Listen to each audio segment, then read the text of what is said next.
Yeah, they're a very attractive couple. Very attractive couple with her glasses on.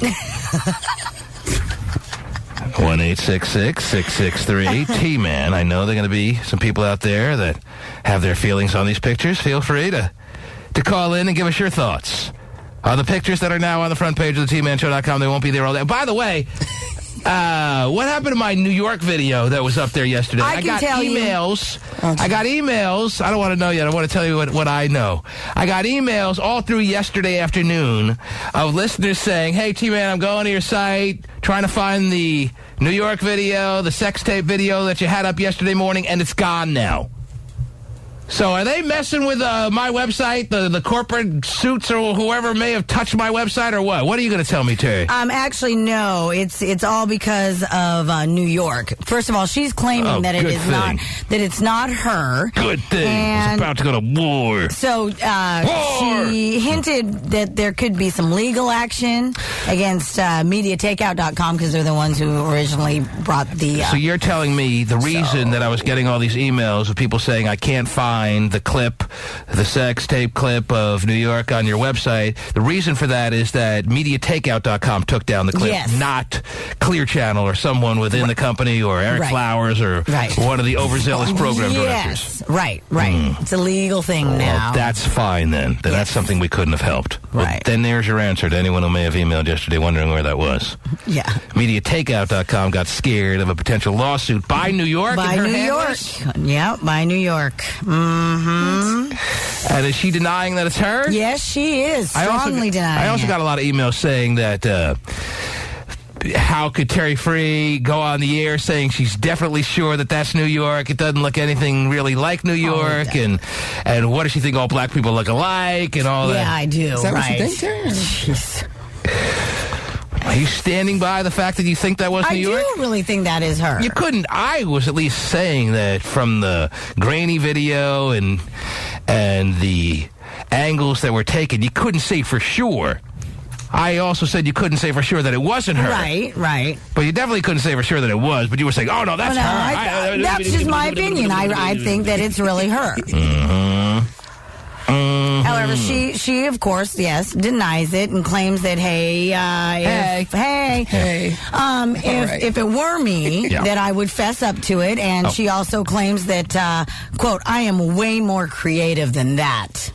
Oh, she needs to stop. Way more. She thinks the person in the video was not giving a grade A sexual performance? Apparently not. Not creative enough. Kind of boring as far as her sexual moves and maneuvers. I was fine with it. Whoever that was. You can come into my camp any day, baby. Yeah, well, like I said, I was liking it. Her quote is, I am way more creative than that. Hey, I like creativity, don't get me wrong. So. But I had no problem with whoever this was if it wasn't New York, and I still want to believe it was. Right. 1-866-663-T-Man is the number to call. Let me see if I can get a few calls in here. Justin, you're on the air. Justin, are you there? Yeah. What can I do for you, sir? Yeah, I just wanted to comment about the girl with the glasses. Are you looking at the pictures right now? The girl with the glasses. Huh? Are you looking at no. You're not? I'm on my way home from work. All right. Well, if you're not looking at the pictures, then I don't know what you can offer us, but go ahead anyway. Well, everybody knows that McConaughey's a known pothead, and no wonder she's wearing glasses. Hangs out with him, and maybe smoking a lot of weed. Eyes because of that. Aha. She didn't want to show off the bloodshot eyes. Okay, it's a great line. Okay, thank you, sir. There you go. Thanks a lot. Thanks. For nothing! 1-866-663-T-Man, you're on the air. Hello. Yes, hi. Hello. Hi. Who's this? This is the T-Man Show, a little nickel and dime radio show that gets piped into your home every day, I imagine. What can I do for you? I listen every morning. Oh, well, that's nice to know. I just love it. You crack me up. Oh. Well, you're not exactly known for your taste, I'm sure, but thanks anyway. You have a good one. Oh, that's all she called for, I guess. That's nice. Oh. I guess no one has any comments on the Matthew McConaughey pictures, Terry, because I said enough for everybody. Maybe that's what I have to assume here. You're on the air. Hello. Not exactly known for your taste. Hello. Yes. Hi. Turn your radio down. Who's this? This is Anthony. What can I do for you? Hi, I'd like to comment about some of that New York thing. All right, what about New York? Huh? What's your comment? I think that she did do it. That it's just one of those things that she's just, like was in the mood and actually came up with the video, but now regretting it. He thinks that he has her mindset down pat, Terry. She was in the mood, and that's why she may have had sex. Thank you, sir. Thanks for your insight. I've come up with a theory, T-Man, on why this may be New York. Right. See, I've come to the conclusion that she may have been in the mood and had sex with a guy. Oh, Wow. I know. I'm thinking out of the box here. Or in the box, no matter how you, depending how you look at it. I like to do it when I'm not in the mood. Yes. Well, thank you again. A lot of calls. Is it too early this morning? Am I asking too much of people? I figure it's a nice little hump day action, Terry. Yeah. It's 7 o'clock already, 7:06 to be precise. Yeah. This is why Media Takeout, by the way, will never be like a TMZ or some of these other sites that don't back down at the first sniff of a lawsuit. You're telling me New York and her people threatened a lawsuit and they took down that video so quickly? Where's your fight? Where's your fighting spirit? I was wondering why I got all these emails saying, what happened to your... I assumed it was our people. Because that's usually what the situation is. Right. Christina, you're on the air. Hey, T-Man. I just wanted to comment on Whitney, on New York and how she says that it's not her because it wasn't creative enough. Mm-hmm. It's just like Whitney Houston saying that crack is cheap or crack is whack. Mm-hmm. Or is she saying that if it's not creative enough that she's not going to do it? Yeah, it must be too early, Terry. For sure. Danielle. Hi. What can I do for you, Danielle? Yeah, how you doing? All right. I just want to comment on the Matthew McConaughey and his beautiful... Terry's got her in his top five. Terry's got him in her top five. She's actually pretty. I've seen her in the OK magazine. Who, Terry? Last month. Oh, Matthew McConaughey's Brazilian model? Yes. And she didn't have any glasses on. It was really close up, and she has pretty brown eyes. Well, all I know, I have not seen this woman before today's pictures, Terry. All right. And all I know is when I saw the pictures of her in sunglasses, I'm like, wow, I have just now found the new hottest woman on the frickin' planet. And then when I saw her with her glasses off, I'm like, oh, wow, I just found the 9,767th hottest woman on the planet. So there was a serious downgrade that I'm picking up on. That's still pretty hot. Yeah. Don't get me wrong. I'll take that. You're taking, if you're top 10,000 of all the females of the world, that's not bad. That's a pretty good place to be.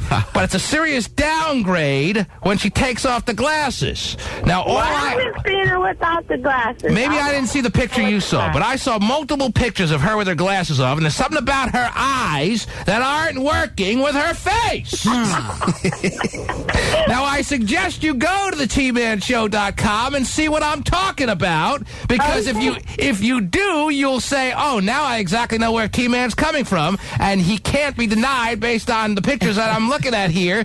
There's a serious downgrade that happens when she takes off her glasses from this picture to this picture. But she said her eyes look great in OK Magazine, though. I'm kind of curious to see. Yeah, it's really, her eyes are perfect. I mean, she has the pretty brown eyes. I mean... Her eyes are wrestling with the rest of her face and body, and her face and body are losing.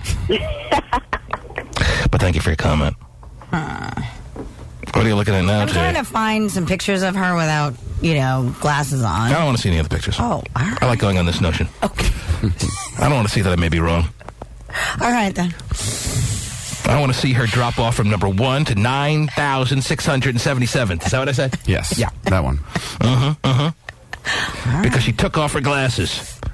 And her eyes are just weirding out the rest of her face. I want to see Terry spread that lady talked about in OK Magazine. Right. John, you're on the air. Good morning to you, John. Hey, Chief. I started sort of go off subject here. I just have a personal question. John, on this program, there are no subjects. Any subject that a caller wants to talk about is the subject. Well, I appreciate that. Okay, I'm glad you appreciate that, yeah. What's your feeling on premarital counseling? I'm curious if you and your wife went through it. The we're not majority going of on people I talk to. Yeah, we're not going on that subject, John. It's But a thanks for good the thing. call. I'm just curious what your thoughts are on that. Premarital counseling. If you have to start doing counseling before you get married, what is that? How does that bode well for the marriage to be, Terry? If you're already in counseling, well, but really, what is? I mean, are you? I mean, because some churches or priests or fine. whoever. Yeah, it depends what counseling you're talking about. Right. If you're going to see a clergy person to just hash like a one session little hash out where you stand religious wise and how the relationship and how the pastor or whoever you're talking to his interpretation on that or her interpretation on that and what you may have to watch out for or look forward to. If that's the kind of meeting you're talking about, that's one thing. But if you're talking about counseling to kind of smooth out problems that are already entrenched in your relationship, that does not bode well for the marriage to be. If you're already needing counseling to keep the relationship together before you get married, then when you wind up splitting up in your marriage, you'll be like, well, why didn't I see this coming? We were already in counseling before we even got to the altar. Right, no, I'm talking more about the type you're talking about as far as, the sort of team building, bringing up questions. That's normal. That should take place. That is very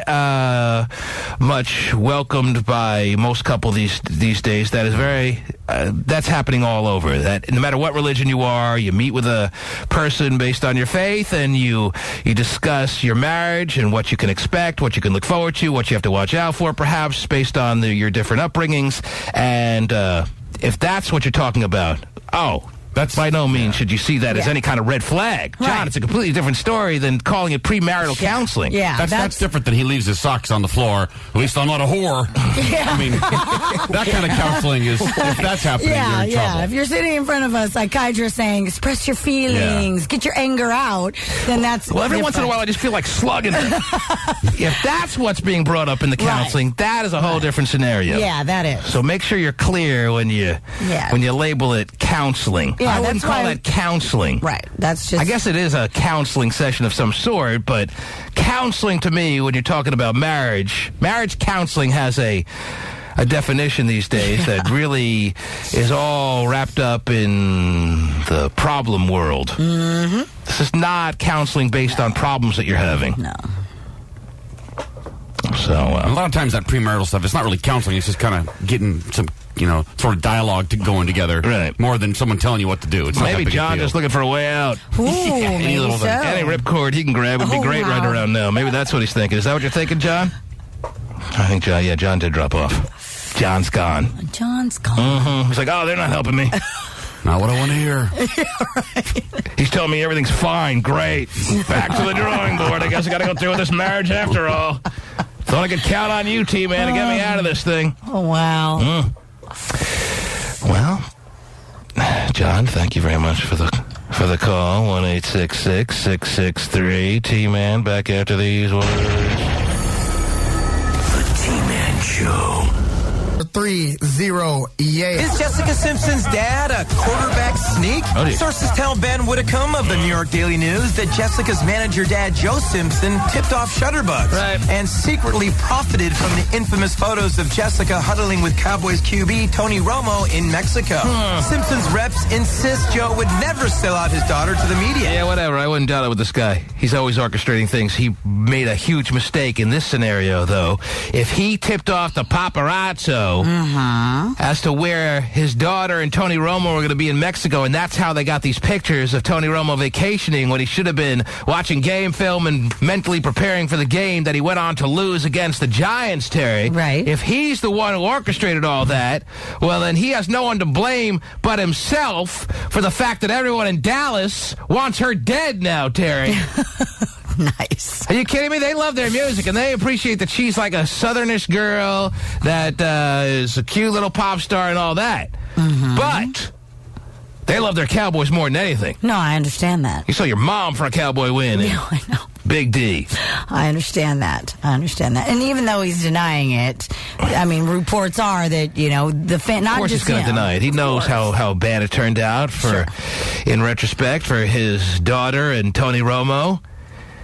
But he gets a percentage. He gets a big chunk of the fees for the photos. That's what the rumor is, that he and the family get a cut from the sales. And he was probably also thinking it keeps his daughter in the limelight, keeps her relevant when her music career is definitely in question right now. Yeah. But looking back, a move. Right. Don't go anywhere south of Mississippi, Jessica, for the next 6 months. Right. Because Cowboy fans are not happy right now. No, not at all. Especially Mr. Owens. Actually, she can't go anywhere in the country because I forgot, Terry. Yes? They're America's team. Ah. Yes. They have you surrounded. Mm-hmm. They have Jessica surrounded, no matter where she turns. The Dallas Cowboys have fans all over the country because they are. Oh, yes, don't forget, Terry. America's team. Yes. That's who the Cowpokes are. Sure. I bought into it. I'm such a huge fan. Right. It pained me to see them lose. Sure did. With Tony Romo throwing an interception with the game on the line, Terry. Yeah. Tough. It was very difficult to deal with. Yep. But I got over it. And you're telling me they wouldn't have even known, the media wouldn't have known, the public wouldn't have even known that Tony Romo was vacationing in Mexico if it wasn't for Jessica Simpson's stupid dad? That's what they're saying. A so-called insider is claiming that. Unbelievable. I love the so-called insider. Tony Romo's probably like, yeah, thank your stupid dad for me. Right. Well, here's that report. Yeah. Not that he doesn't have anyone to blame but his freaking self for blowing the game for America's team. That's right, you heard me. Well, too bad for them. Yeah, what a travesty. Yeah. What a tragedy. And a blow to the entire country. What else is going on, Terry? What else is happening? Well, the next jinx that could be out there, according to news sources. I love jinxes. I know you do. Is for Antonio Pierce. You like a nice jinx there? I love jinxes. Antonio Pierce? Yes. The middle linebacker for the Giants? Yes. Apparently he... You don't get jinxes from middle linebackers. Well, he is dating Ashanti. Fine. So he can date Ashanti, and he can do whatever he wants with her. He's a middle linebacker. He's not the field general. I mean, yeah, he calls the defense, and I'm not saying that middle linebacker is in an impact position, but when a team loses, they're not like, oh, that stupid middle linebacker. She's going to be in Green Bay on Sunday to watch the game. She's going to go. Yes. And now people in New York are concerned. Right. Hey, what goes around comes around. Keep Ashanti's ass out of there. Well, then they'll just have an Ashanti look-alike show up. Right. A little look-alike from Ballard, or wherever the Jessica Simpson look-alike was from, that they flew into Dallas. Yeah. And then she'll jinx the Giants. So she might as well go, because if she doesn't go, they just find a look-alike these days. That's how they do it. I know. It sounds like But it's not really a jinx, because the Giants are underdogs, right? I mean... Yeah, the Giants are underdogs. The Giants didn't have this oh-so-unbelievable regular season like the Cowboys had. There's so many things that are in place here that it would never be a jinx. We're not talking about a quarterback. We're talking about a middle linebacker. It's not like Eli Manning has any shot at dating Ashanti. So it's not really a jinx. Wow. Yeah, I'm going to date the lesser brother? I don't think so. So, Antonio Pierce can bring Ashanti with him, and Giant fans don't have to worry. They're 7-point underdogs. They're playing with house money at this point. If they win, it's wonderful. If they lose, it's expected, because you can't stop the inevitable Brett Favre goes back to the Super Bowl storyline. The man who has age lines all over his face now, who looks like a gray-bearded lumberjack, is going to lead his team up and down the field on Sunday as he marches them on to the Super Bowl when, during the offseason, everyone told him he should retire. What a story. Yes. I'm tearing up right now. The way you told it. Well, you can't not. Doesn't matter how I tell it. The story speaks for itself as far as its ability to bring about tears. It's going to be so annoying. They told him he was done, Terry. They told him he was too old. They told him he had nothing left. They told him there was too much gray in his beard. They told him he should be focusing on his wife, who's got breast cancer. They told him all these things. And he said, nah, I'm coming back. And now what is he telling them? He's telling them, I told you so. What a story. I I like him. I'm not saying you shouldn't like him, Terry. I want him to go all the way. I'm not saying that he doesn't have a lot to offer his team. He's obviously the leader of that team, and he's He can still motivate and get things done. And he's still got that golden schoolboy arm, Terry. Yes, he does. So all the people who did tell him he should retire were wrong. If he wasn't the quarterback this year, they wouldn't be where they're at. Right. But what I'm telling you is, this is a story that can't be denied now. The Giant fans don't have to worry. It's over. They ain't winning this Sunday. Their glass slipper turns back into a pumpkin, or however the story goes. Yeah. Never gets found. Glass slipper never gets found? Yeah. Doesn't fit. Doesn't fit. No, hard to get found. Well, hard to get a glass slipper on the foot of Antonio Pierce, I feel. Unless he's in his private time with Ashanti. You're right, though. It is inevitable. It's going to be Favre and Tom Brady. It's inevitable. You're going to throw up the whole week leading up to it. It's a 7-point. You don't have to watch it. 7-point spread. Take the Fletchbackers. Don't look back. They're covering easy. Good boy. They win going away. The Giants have nothing left in the tank. They left all that emotion they had in the last game in Big D. That was a physical game. The Giants won't have the ability to play 4 quarters with the Packers. This game is over. The Packers are in the Super Bowl. Wow. Write it down. It's a done deal. The fearless forecaster. Although I could be wrong. Anyway. So Antonio Pierce can have his little cute relationship there. Yeah. I didn't know he was dating Ashanti. I thought Ashanti was with Nelly. I did too. I think They have she a even kid had together. I think she had a baby with him. I played poker with Nelly in the Bellagio a few months ago, Terry. Yeah? He's a good-looking guy. Yeah. I feel comfortable enough with my sexuality to say that. Right, but he is. He is. Definitely. I wanted him so bad. Oh, jeez. No. Yeah, he's a nice... Right. I mean, horrible poker player, but... Is he? Well, he's got huge wads of cash. He's throwing it around like crazy, and... All I know is I played for a few hours, and he was losing a lot, but he still had wads of cash on the table, and then I went to bed around 3 in the morning, and I got back up by 7, because you don't really sleep that much in Vegas, right. And I went back down to the poker room, because what else am I going to do? And there was no money on the table anymore. It was all in the hands of other players. But I don't think it bothered him. I think he likes playing. I think he's learning on the job, if you will. And I think he loves playing poker. Sure. And he's got that money to lose and then some. Hey, why not? And he's a nice guy. Well. But I guess he was done with Ashanti. Because she clearly didn't dump him, Terry. Right? Okay, I don't know. I didn't. Quite honestly, Actually, she's probably... Is he relevant? Oh, she. She was like on everybody's I would think song she's probably for a while. more relevant than he is, maybe, right now. I don't know. Has he had anything come out in a minute or what? I always turn to Vinnie Pooh on this, Mike. Last year, didn't he? They both kind of had singles out, like... Last year or something? Oh, yeah, or like late last year, but they kind of both sucked. They kind of both flopped. Yeah. Yeah. All right. But, So who's... She did a movie. She did that John Tucker Must Die movie. Who's fell flat worse? I would say Ashanti fell more flat. Really? Yes. I would have thought Nelly's fell a little flatter. No, I don't think so. That's just me. I don't know. Yeah, they're both needing a little bit of a comeback single or album or something like that. I agree with that. They're both looking for that right around now. Otherwise, Nelly better really craft his poker game pretty good and pretty quick. But, yeah. I know they have a kid together, right? Don't they have a kid I together? believe they do. Yes. And now she's with Antonio Pierce. Apparently so. You didn't hear about the big breakup or anything like that. All right. 1-866-663-T-Man. Phil, you're on the air in Fort Lewis. Good morning, sir. Good morning, T-Man. How you doing? How are you, my friend? All is well. All is well. All right. Yeah, I just got a quick, statements. One of them is about Tony Romo and freaking Jessica Simpson. I'm done with Tony Romo, and I'm done with Jessica. Oh, but it's anything you want to talk about this morning. Go ahead. Yeah, what do you want to say real quick on Tony Romo? All right, real quick. It's two sides. I mean, the offense and their defense. Your phone's cutting out, and I don't want to hear your breakdown of the Cowboys anyway. So what else did you want to talk about? Okay, the thing is, Constance, when you were dealing with her. Yes. Oh, wow. Jeez. Long time ago. Blast from the past. The Bitchler. What about her? Yeah, she was really then, too. She what?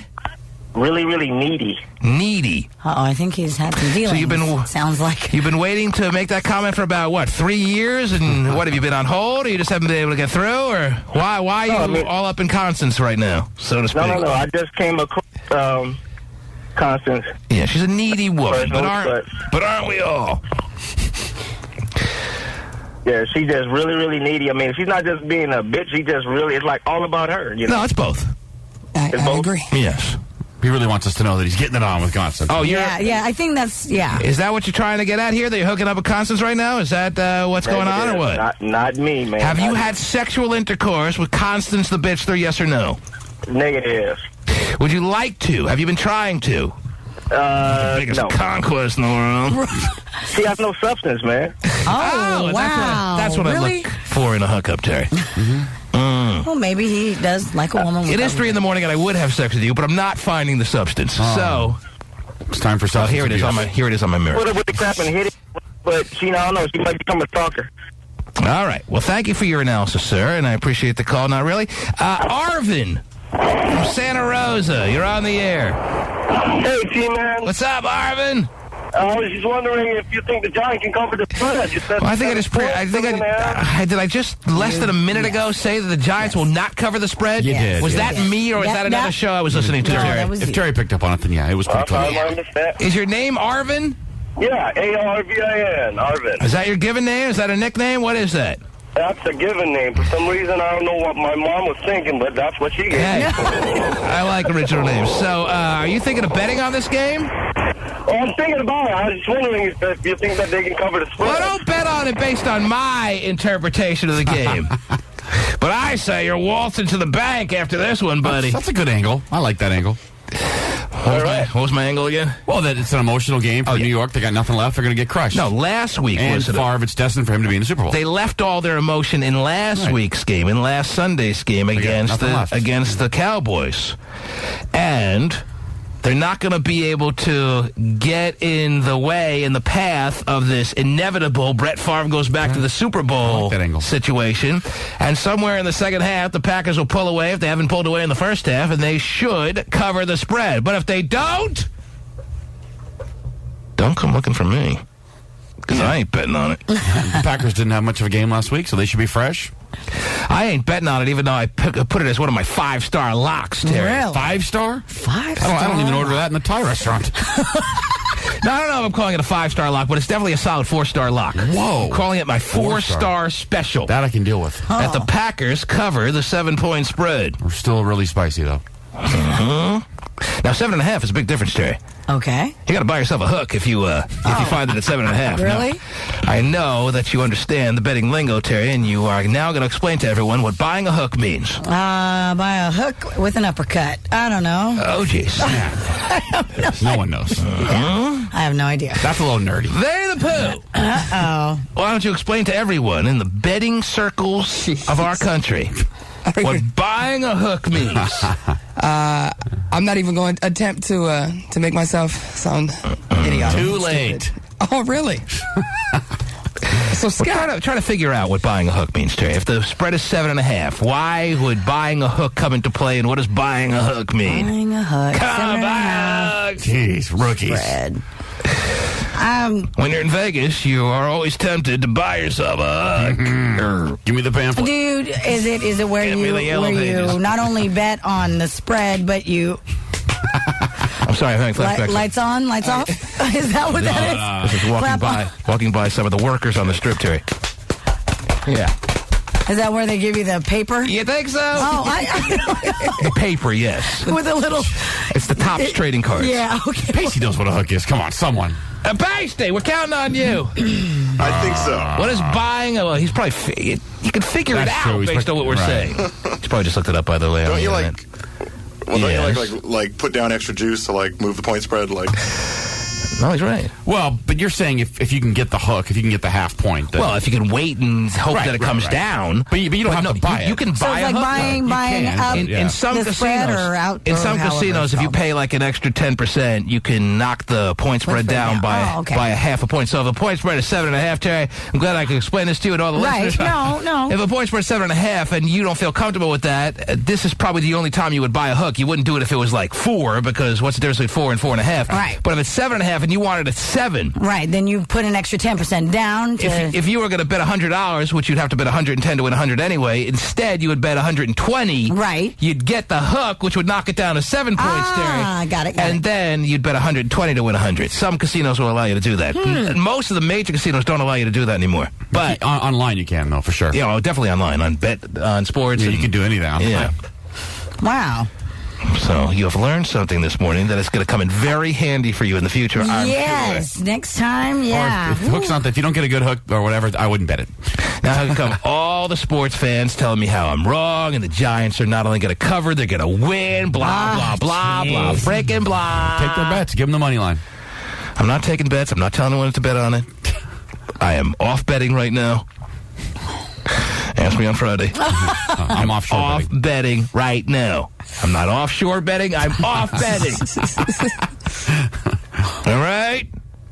It's clearly going to be New England and Green Bay in the Super Bowl, though, and you have so many story angles, and you have John Madden on his Madden Cruiser waxing Brett Favre's lance. It's going to be so many, many things to hype up. It's going to be wonderful. Not really. 2 weeks of unnecessary, make you want to puke in your mouth hype. Okay. They have that extra week in there now? Yes, they went back to the extra week a couple of years ago. Oh, wow. 2 weeks between the NFC and AFC championship games and the Super Bowl. What else is going on, Terrence? Well, got some news for you about the American Gladiators, which I watched, by the way, and it was really exciting. It was great. Well, I watched your analysis of American Idol last night. I only watched 45 minutes of it. I watched long enough, as I told you, Terry, to see that Simon's nipples are bigger than ever. Right. And I noticed that they weren't doing as much of the crackpots as they were the talented people last night, which was a disappointment. But you were right in what you said earlier, that the people that are being shown as the big losers that we're accustomed to seeing are all looking like they're manipulating it. Right. They're setting it up just so they can wait a few months and then watch themselves on TV. Right. And it's just reeking of that. It's set up or whatever. Even the one that I'm sure was the biggest standout loser, that girl who was cursing out Simon and giving him the middle fingers when she was walking out. And with the glitter all over her face. She just looked like she'd been blueprinting that, planning that out for a month ahead of time at least. Yeah. Definitely. Did you see it, Vinnie the Pooh? I did. She was wilding out. Did it look that way to you or what? Or is that just me? I thought that was one of the genuine ones. Really? There was like an old man that was like half bald who was singing the "Don't Have Sex" song. That's the one I thought was like way over the top. I'm like, for real, dude? Well, when you allow somebody to come in who's, half naked and it's just bizarre. It's just too set up now. What are you raising your hand for, Pasty? Oh, I was going to say we have some audio of the girl. Oh, I know we have of that girl? Yeah. The one who sounded like Janis Joplin. Oh, yeah. And Grace That was so annoying. She knew she wasn't going to make it. Right. You're telling me she thought she was really going to make it? See, that's the thing. These people are acting like they're shocked. They can't believe they didn't make it. Right. When you know that they knew all along that they weren't going to make it. That's why they're setting this whole thing up. That's what I'm telling you. Right. You think she really was shocked when she was told she wasn't going to make it? No, you're right. I don't know. I don't know what she was thinking, though. People are not that dumb. I know. Oh, people are dumb. Guilty as charged, Terry. Sure.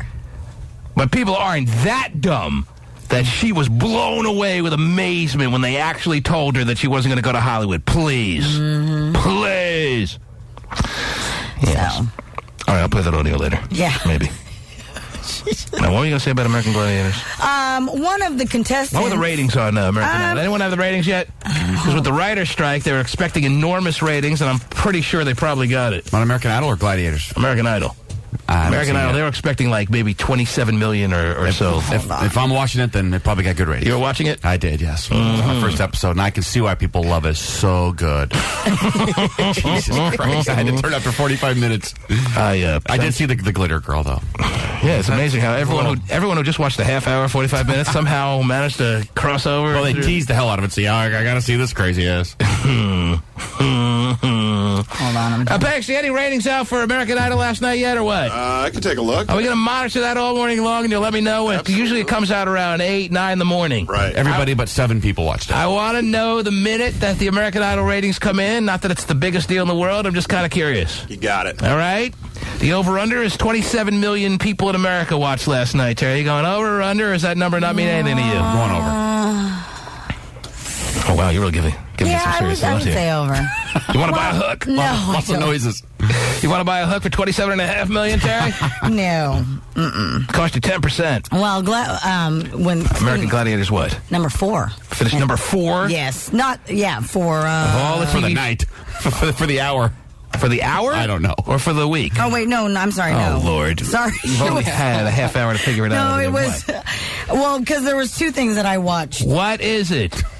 Sorry. No, number 4 was the Sarah Connor Chronicles. Oh, the Sarah Connor Chronicles. The Terminator, yeah. Finished number 4 as far as that's what I was top shows of the week? Yes. That's a pretty good debut. Actually, it was a good show, too. Anyone watch that? I did. I saw they kept hyping it up all through my football games, Terry, and I'm thinking they're slamming this down my throat so hard that I'm going to show them. Yeah. I ain't watching. I agree. I'm kind of a Terminator purist, so you can't do better than Schwarzenegger. It's kind of stupid now. True.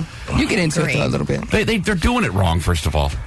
The great thing about, I know, I'm an expert. The great thing about Terminator is that he didn't show any expression because he was a cyborg. Right. But when you see these stupid Terminators, they have like frowns on their faces and mean looks. It's so hokey. Where's the authenticity, Terry? They're doing it wrong. Did they not have any consultants? They're blowing it. Well, but they need a think tank. when you watch Schwarzenegger, he doesn't make any expression. That's the scary part. In all the Terminators? Yeah. At least the first one. In the first one, especially, yeah. Because I think in the ones that they cornied him. Yeah, they cornied him out a little bit with the Hasta La Vista. They kind of cornied him out, and they sold him out as far as who he was in the first one. But in the first one, it was expression free, and that's what made him scary. That's what made him scary. Yes. Well, and now they have... It's a cyborg. Now it looks like a human making some frown on their face. Now all they have is these cheesy Terminators. Well, they sent back a girl, this young, who's supposedly like kind of the same age as the John Connor, to protect John Connor. Mm-hmm. You know, thanks for breaking it down for us. Yeah, right. Thanks. Well, so I mean, where did American Gladiators finish? Actually, I didn't even talk about people that don't frown. I know. Don't smile. It did. I don't even see it in the top 20. So okay. Well, I don't know why you brought it up. Well, because I was going to tell you about one of the contestants. Oh, please do. She has a soft porn. Oh, good. Past. Oh, good. Yeah. So. And they didn't know that when she was on? Apparently not. She came on, and I saw this episode. It was on Monday, and she said she was a bull rider. Oh, yeah. But she wasn't lying. That's the bull. You get her horns. She really sucked, by the way.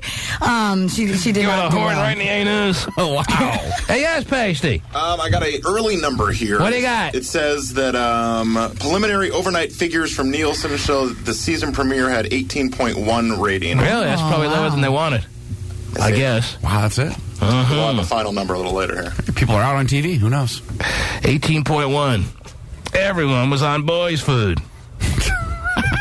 Like me. Yeah. I thought you might like it. Looking for the bull riders of America. There's plenty on there. Oh, yeah. Never get thrown off. She's been in little... I rewatched The Oblivious Roommate, by the way, last night. Really? Yes, on boysfood.com. I forgot to watch that. I gotta watch that. Definitely gotta watch that. Yeah. Definitely gotta watch that. And I noticed, because I was freeze-framing it, Oh, my God. Seriously? that the girl has a tongue ring. I didn't pick up on the first 7 times I watched it, yeah. So now tongue rings kind of turn you on? No, not really. I mean, But I'm kind just of on neutral now. this? I mean, I just didn't notice. Ah. All right. They don't do anything for me, Terry. They don't, Okay. not a plus or a minus. So you're indifferent to them. That's right. All right. But you just noticed that freeze framing. She's got a... At first, when the tongue ring world kind of like sprung up on us, I was a little bit put off by the notion of sticking my tongue in a girl's mouth and feeling a bolt of cold steel. Right. But since then, I'm totally cool with it. Okay. Have you ever been with anybody that does? I tell you, I don't think you can help but have been with a girl who has had a tongue ring at this, after all these years. I know you can say the same. Right? No. You couldn't have helped after all these years now, a tongue ring's been in play, to have bumped into, in your sexual travels, a girl that has had a tongue ring, right? Well, given all your lesbonic experiences, Terry, you all can't. of them, yes. I've actually had about 3. You can't help but accidentally, whether you choose it or not, to one day just wind up vertical or horizontal with a girl with a tongue ring, right? Okay. Well, I think I got every ring covered now. Do you? Yes. I know it's been popular with men too. I know a couple of guys who have tongue rings. Obviously, been with like buckets of nose rings and. Well, yeah. And I think I got every ring. There's not a ring that I haven't dabbled in. Okay. Yes. C-ring? Of course. I like to call it the hood ring with the Asian twin babysitters, of course. Oh, that was the one I was talking about. You know what I'm talking about? The one you buy in the bathroom in the little novelty machine? Oh, you're talking about a male ring. Yeah. You said you got them all covered, so just checking. That C-ring. Yeah. Never had to use one? Well, there was one time I was tapping my toe, and guy came over to my store with a C-ring. You can actually buy them? You can. 50 cents. 2 quarters at the same 50 time. 50 cents for a C-ring? Good deal. I think it's a steal. I'm saying. I thought a nice going rate on a cock ring would be like, would be at least $15. No. No, 50 cents. Look at Vinnie. He's like the expert. No. Hey, I've seen them. I've seen them. Plenty of machine in them. Like plastic? What? Well, Plastic. Well, I don't know.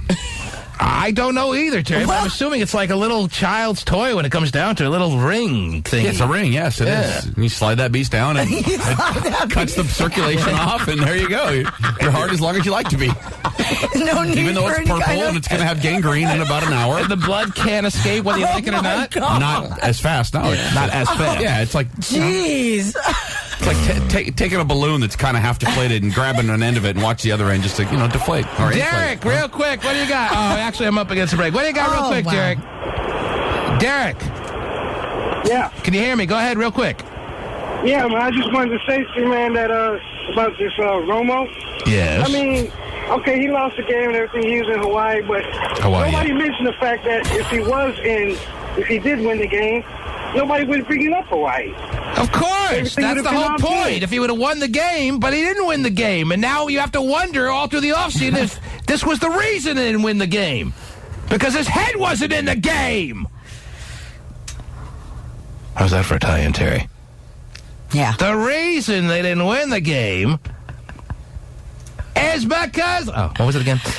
His head wasn't in the game. Right.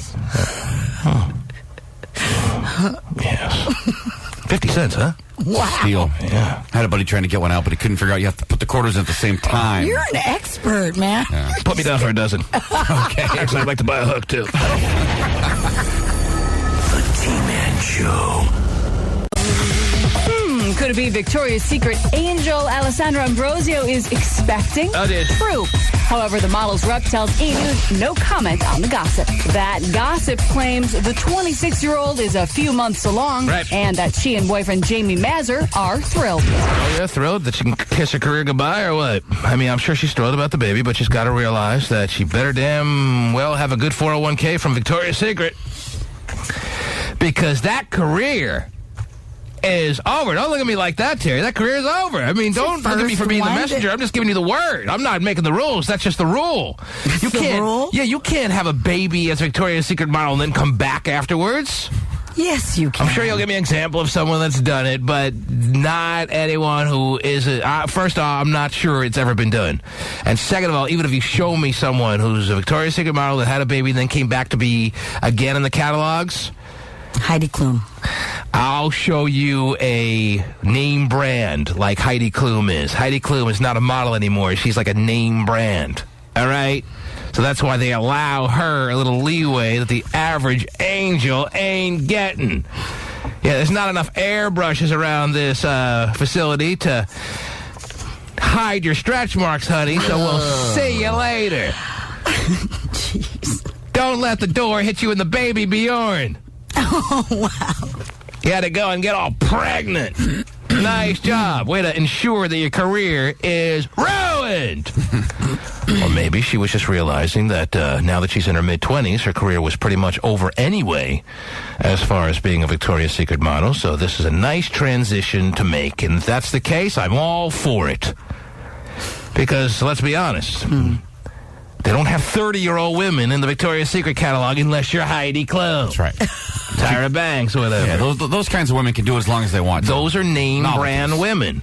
But your average hot-ass Victoria's Secret model that you really don't know what their name actually is ain't getting the special privileges of the Heidi Klums, the Tyra Banks, and whoever else may have once graced the pages of Victoria's Secret.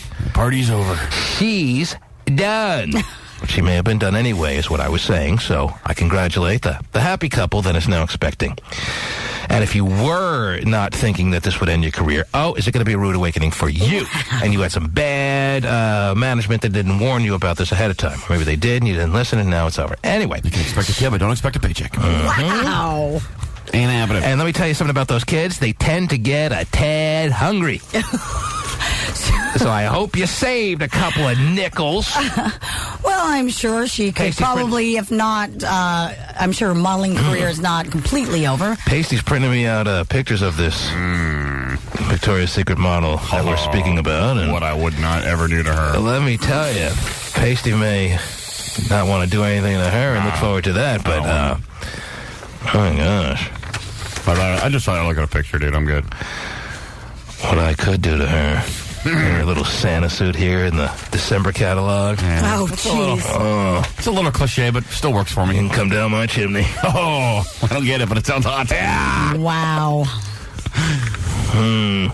I'll dress a little eggnog on that. Okay, here we go. Jeez, stop it. It'll never end. I know. Yeah. All right, she wants to see my Yule log. I got it. Oh, but she's already knocked up. Oh, yeah, she's going to look so hot. Oh, you think they'll let her work through her pregnancy, Terry? Of course. Most companies do these days. They let you work right up to the moment you go into labor. I'm sure Victoria's Secret will be no different. We'll be able to see her and her very hot body all in the lingerie, in the newest catalogs that are coming out through the spring and summer. I'm sure they'll let her work right up to the moment she gives birth. Putting out a new line of moo-moos. She's the perfect mom. They've got some cute little baby dolls, little lingerie sets that I'm sure could hide the pregnancy. Right, that's what they're into doing at Victoria's Secret. Let's hide her pregnancy. Or find somebody 18 who's... Yeah, let's do that. How about just a massive casting call of which there'll be hundreds of thousands of women to choose from? How about we do that instead? See you later.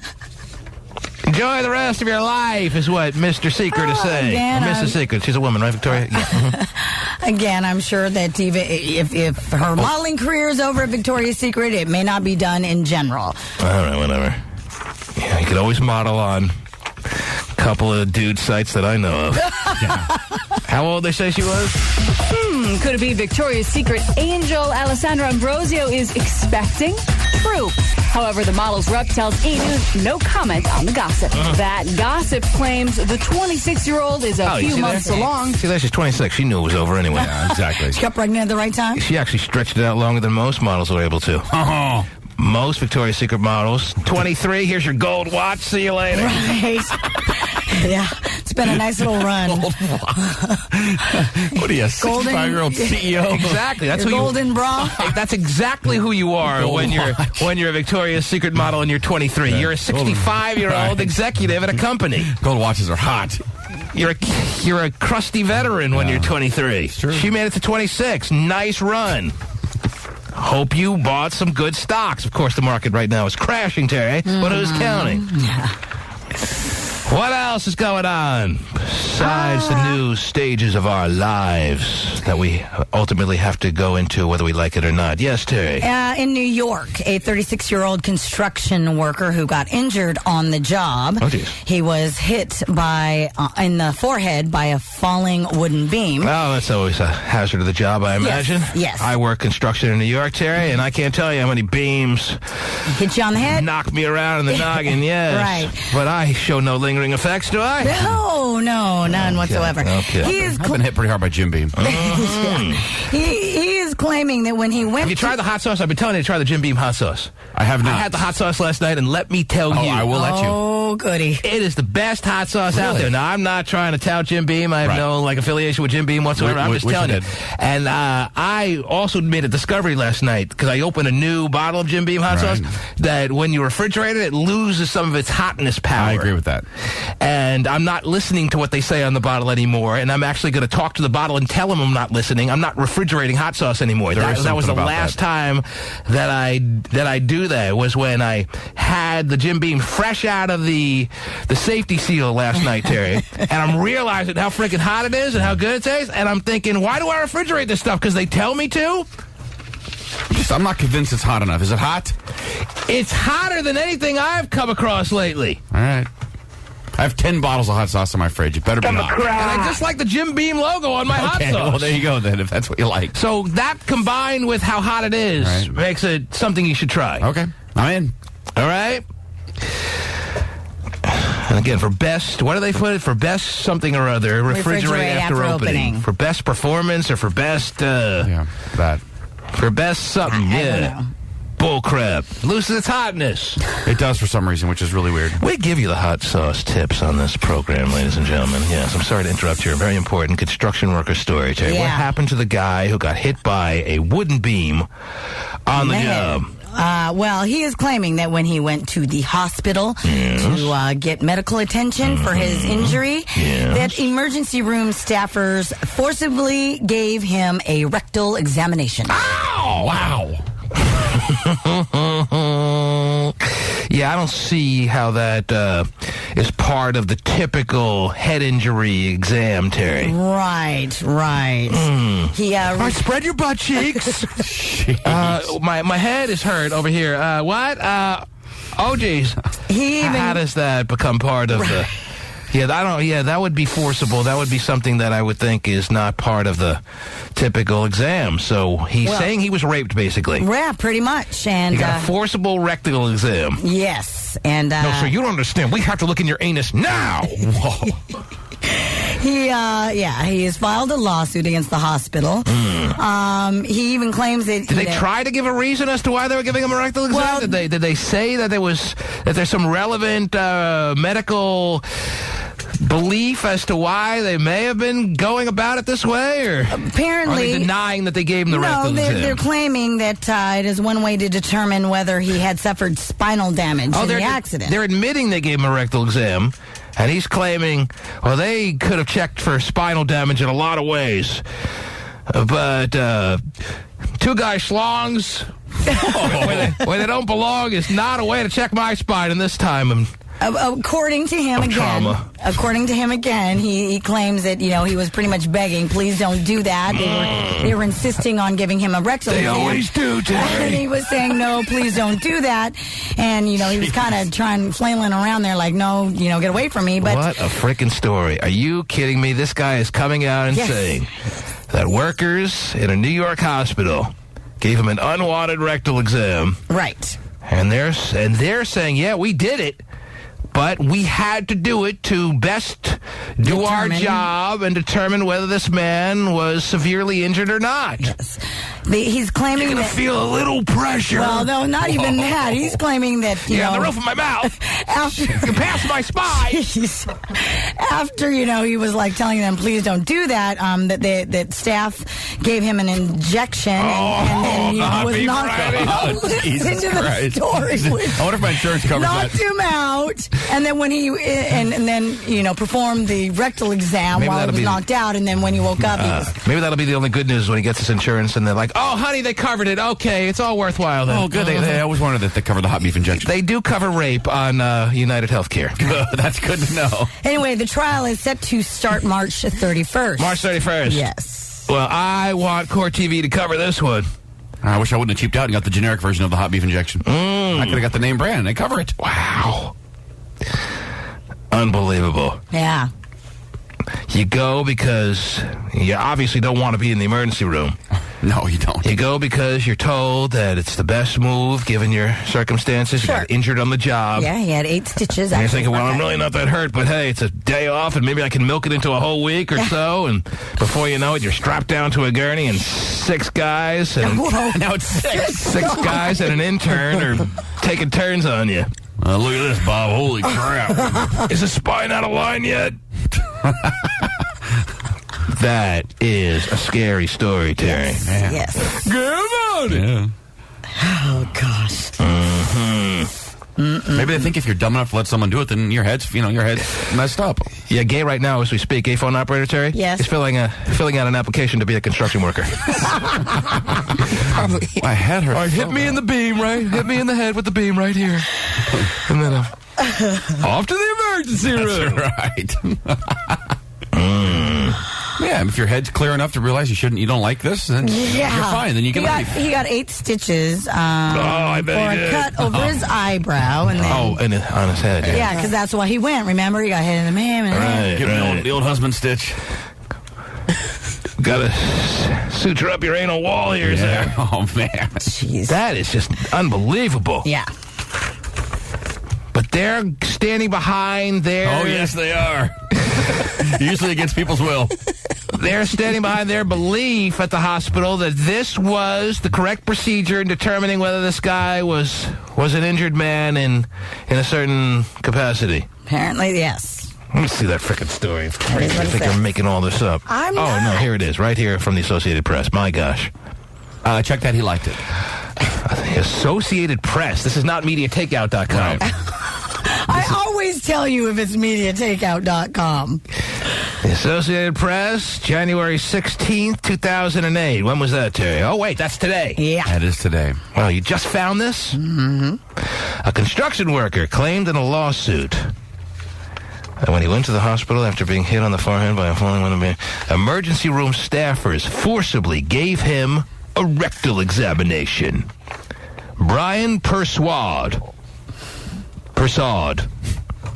38 years of age, said in court papers. He speaks Swahili? Assault and battery, falsely imprisoned. Wow. They held him behind that curtain. He was banging on the curtain for help. Please. Get me out. It doesn't make a loud noise when you bang on a curtain. That's pretty much the point. Yeah. His lawyer, Gerard Maroney, said Really? I read that. Yeah. I told you that already. Unbelievable. Yeah. Mm-hmm. Trial ordered to start March 31st. Mm-hmm. It's going to trial? Yeah. Mark that on my calendar, Terry. Yeah. Holy Toledo. Wow. Yep. You know, there's never one isolated situation like this, Terry. We all now have to put masking tape over our butt cracks, apparently, if that's something we're not interested in having done to us. Oh, my God. I'm indifferent. Yeah. Whatever. Yeah, I dislocated my finger. What are you guys doing? We never know what they're going to do in an emergency room now. Okay. Thanks for bringing this to our attention, Terry. Yeah, definitely. Yes. I mean, it's one thing, okay, so you have to ask, but when you say no, doesn't no mean no even in an emergency room? Well, yeah, it says here that he begged, please don't do that. Please don't do that is the quote that I'm staring at here. Right, and then they knock him out. He also says that he made physical contact with the doctor to indicate in a physical manner that he was not interested, meaning like he pushed him or punched the doctor. But no means no.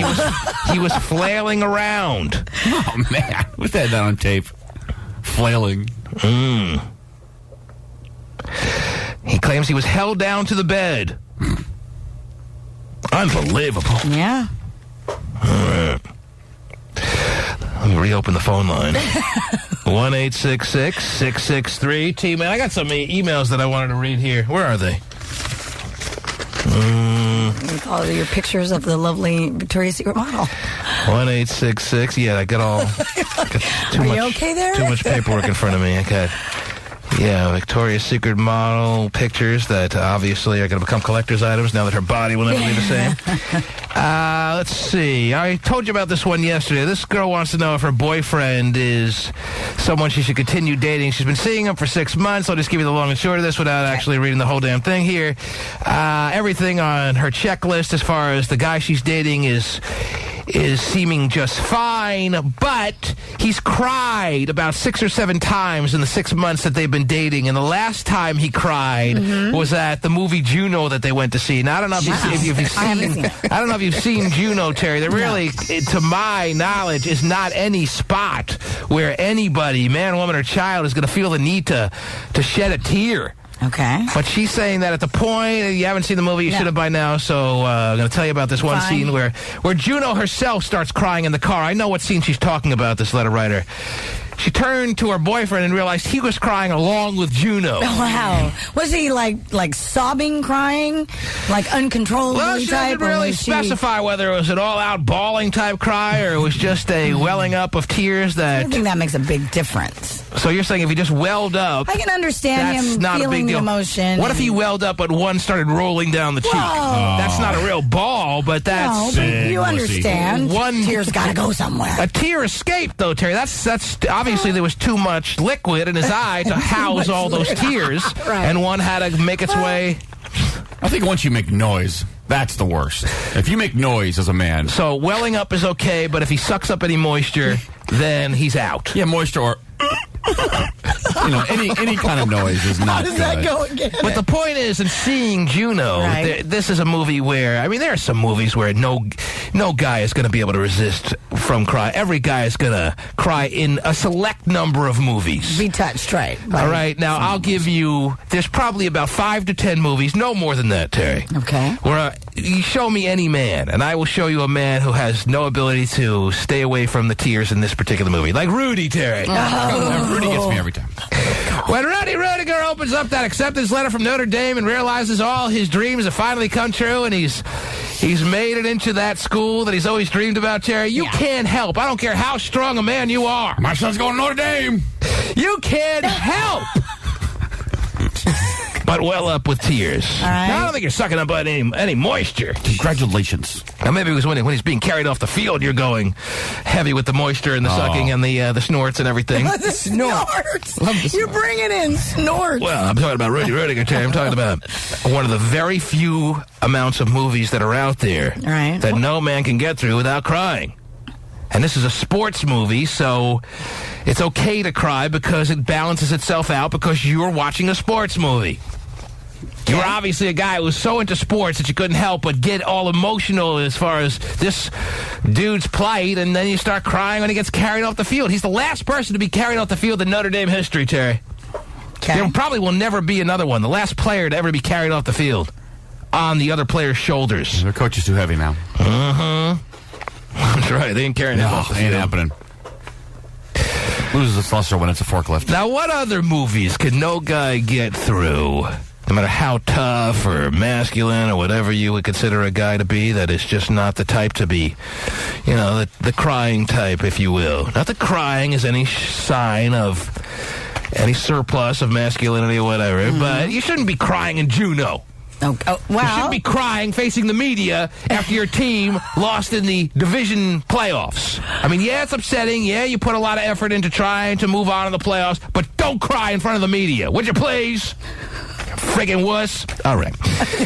Now, this dude cried at Juno, and it's the 6th or 7th time that he's cried in the 6 months they've been hanging out. But everything else checks out. She likes him. He's got a good personality. He's got a good job. He treats her well. Most criers treat women well. See, I don't have really an issue with a guy who's okay to cry. I really don't. I think that, the more he cries, the better? There's one thing to say about you don't have an issue about a guy who cries. Right. But are you also saying, because it's a completely different thing to say, are you saying the more crying, the better? Like if he cries just about at everything, if he cries at the drop of a hat, there is an excess, but I think a guy who actually is not afraid to show emotions and cry when he feels strongly about something. So if they run out of bacon at Subway and I cry, that's cool with you? That's ridiculous now, that kind of stuff. But now that I see the reason for it. Yeah, that makes more sense than crying at a movie. But again, what is her definition of crying? Is he Was T.O. off the deep end when he cried? I didn't get your opinion on that yesterday, Terry. Was T.O. just out of whack when he was crying? Yes or no? Yes, that was a little out of control. You can talk about the vacation, and if you do that, it's really unfair. It's really unfair.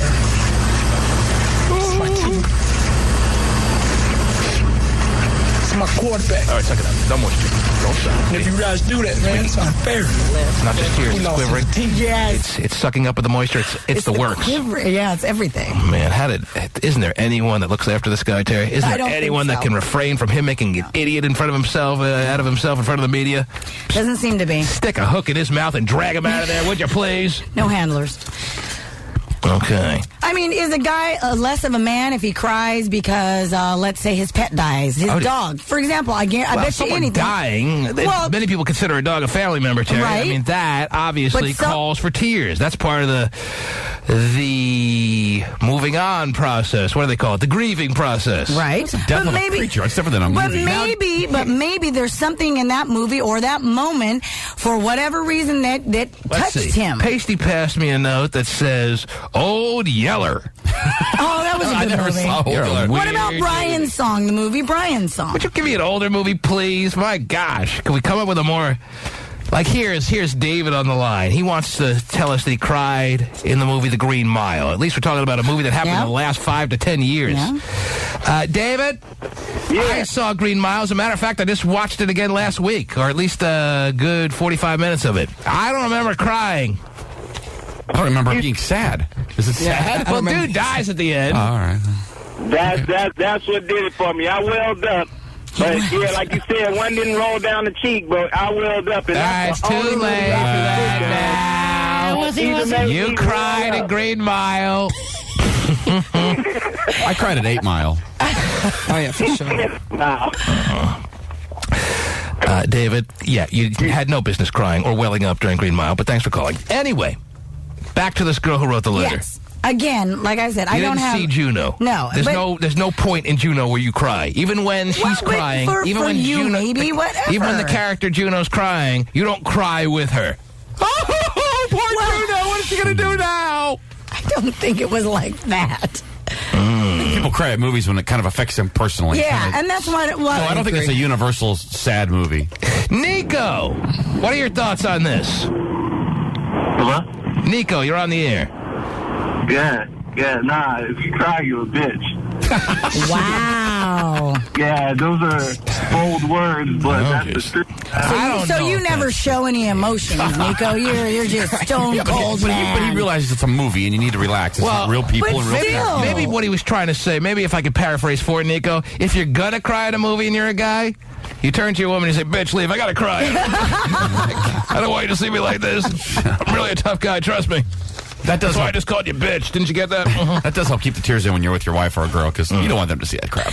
Oh, my God. Can you go to the bathroom or something? Yeah. I gotta have a good cry here, and I don't want anyone to know about it. Jimmy cried in Forrest Gump. Again, another movie. I don't know where you cry. It's like a 3-hour movie. You either get to cry through the whole thing or you don't cry at all. When she dies of AIDS. Yeah, when she dies. She dies of AIDS. You were like, oh, wow, I didn't know that they even knew what AIDS was back when this movie is supposedly taking place. That's weird. Someone that used intravenous drugs died of AIDS? Wow. So sad. I didn't cry when she died of AIDS. I didn't either.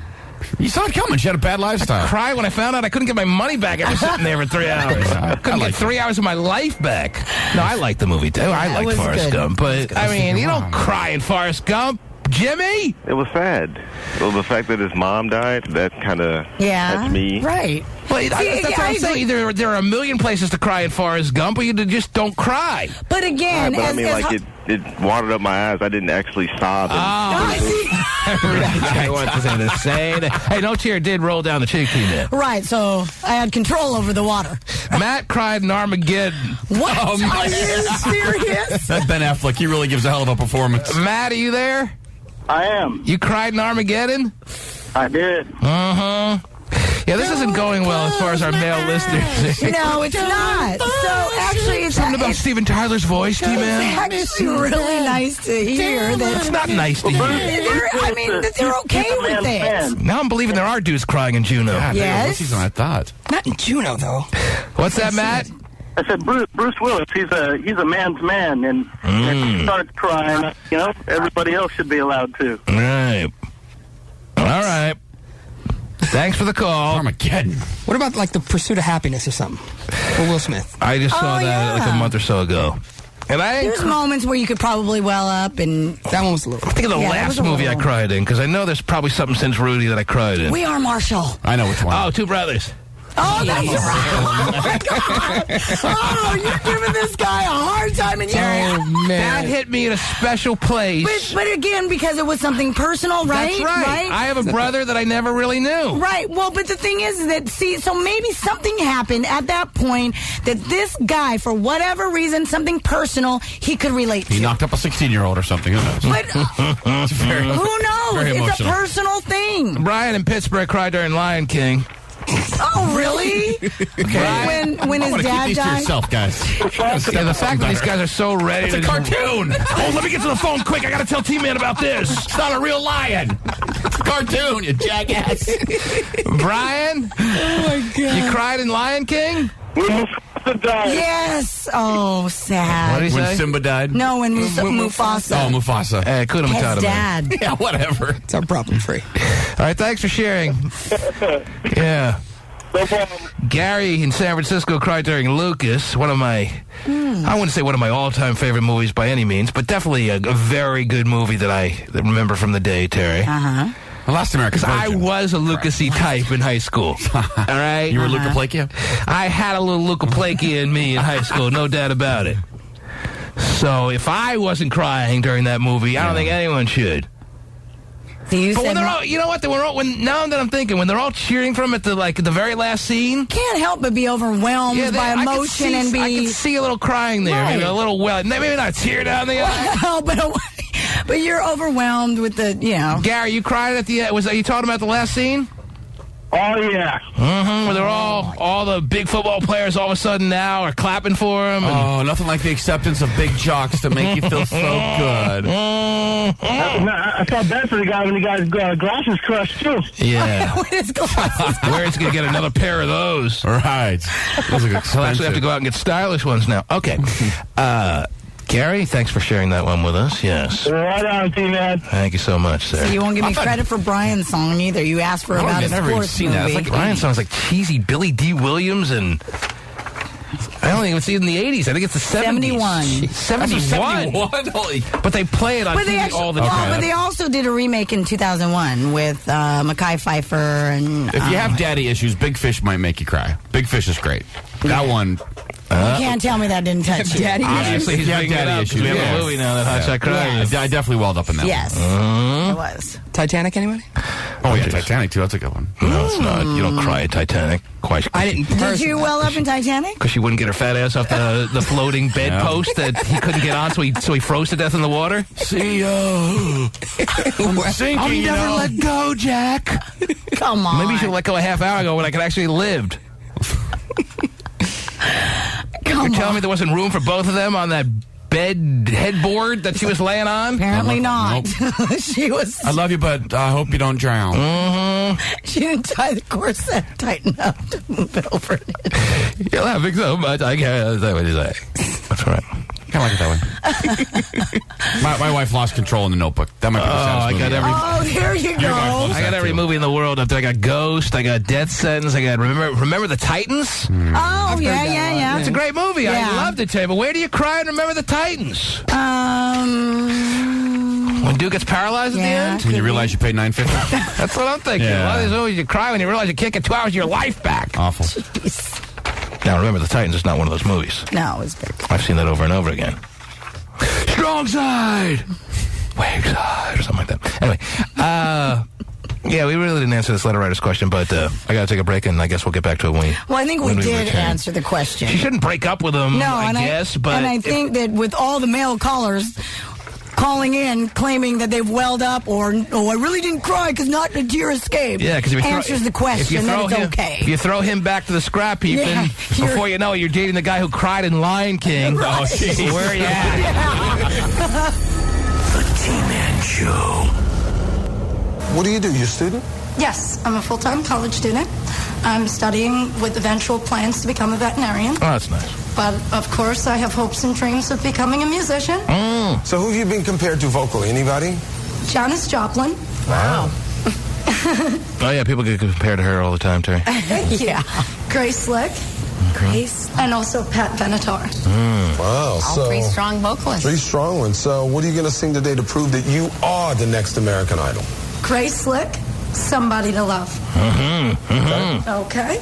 Yeah. I'm going to just wing it.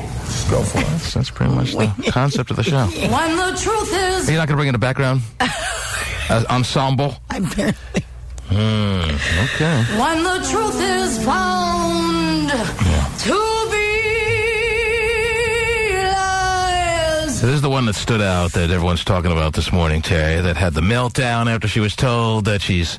Actually, she sounds pretty good, but she sounds like they exactly told her that she should be in a cover band. She sounds very much like who she's trying to sound like right here. Mm-hmm.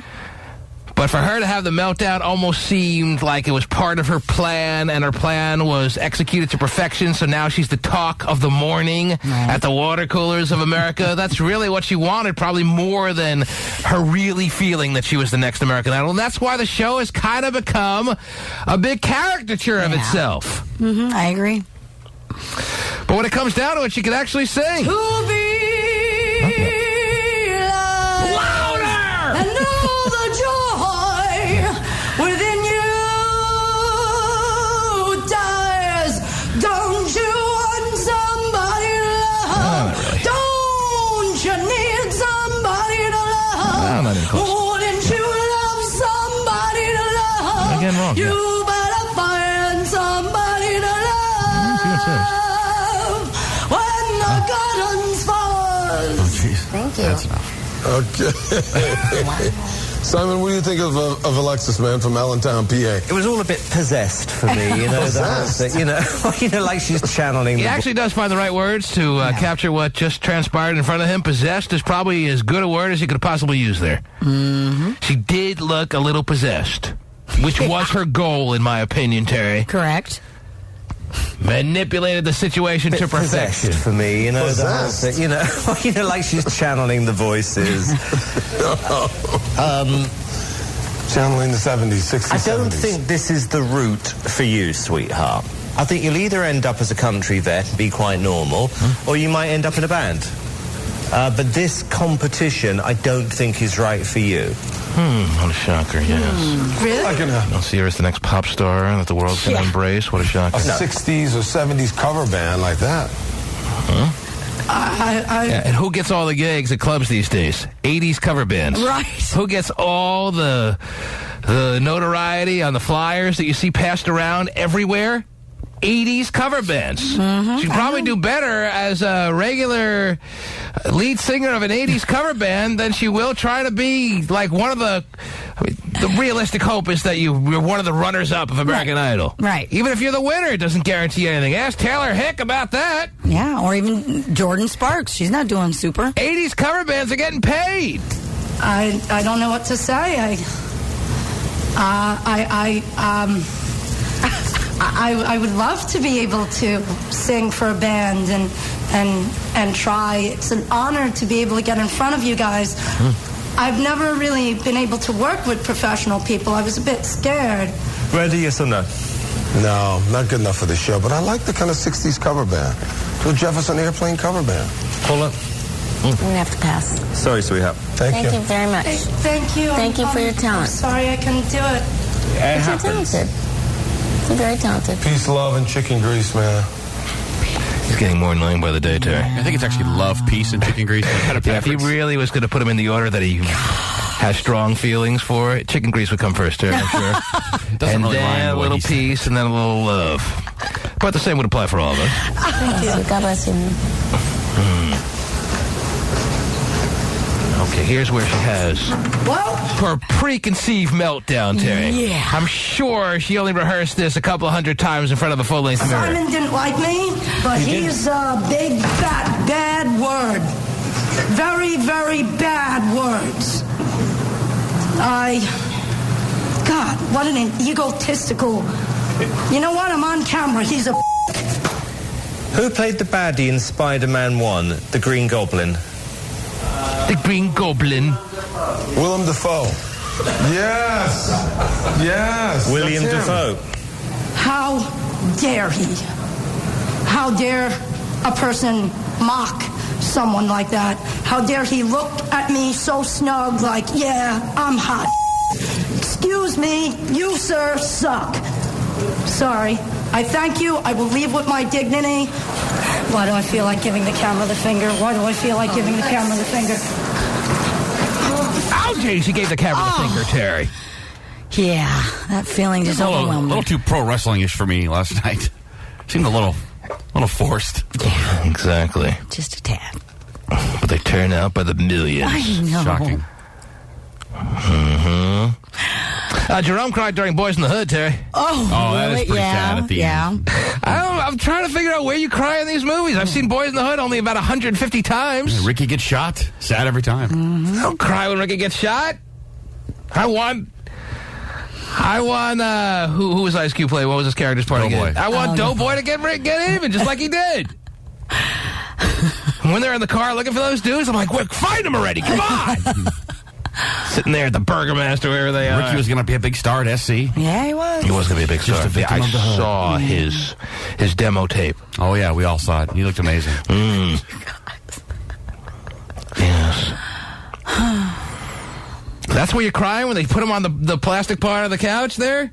Probably, yeah. When Ricky dies, that's sad. And they throw him on the plastic covering of the couch. You're sitting there going, oh, Ricky! Yep. Really? Interesting. Cuba has his meltdown. Yes. I'm tired of this. I'm tired of this.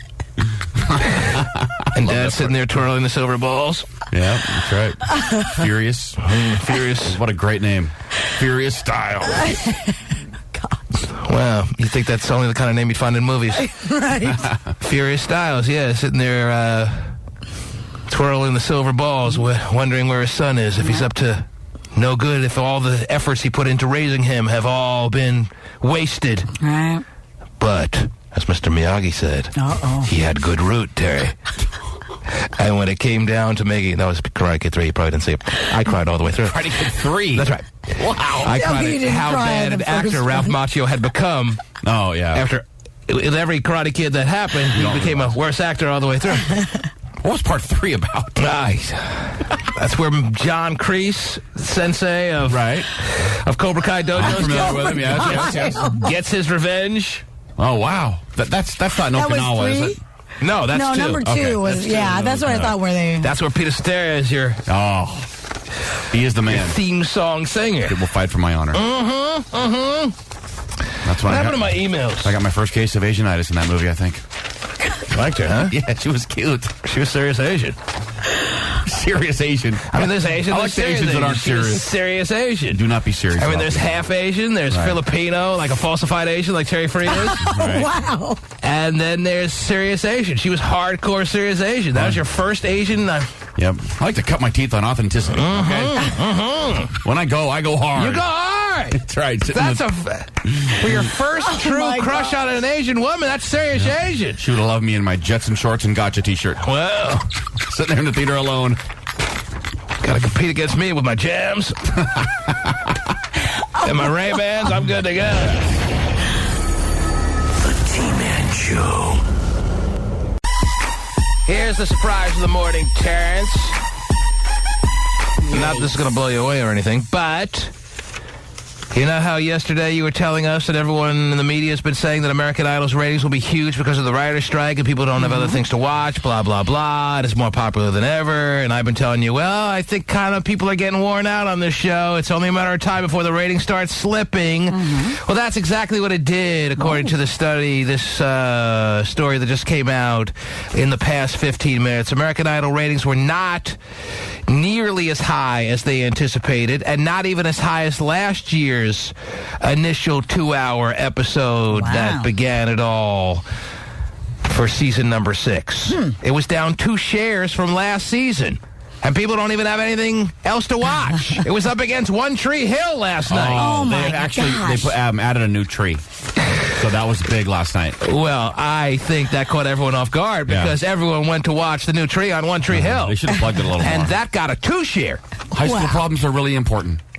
And American Idol was down 2 full shares. Jeez. From its premiere episode to 2-hour premiere from January 17th, 2007, which has taken everyone by surprise, except me. People are worn out on seeing. You see, it used to be in the first 2 seasons of American Idol, everyone wanted to get to Hollywood. Everyone wanted to be discovered. Everyone truly wanted to be the next American Idol. Now everyone just wants to get on TV. Right.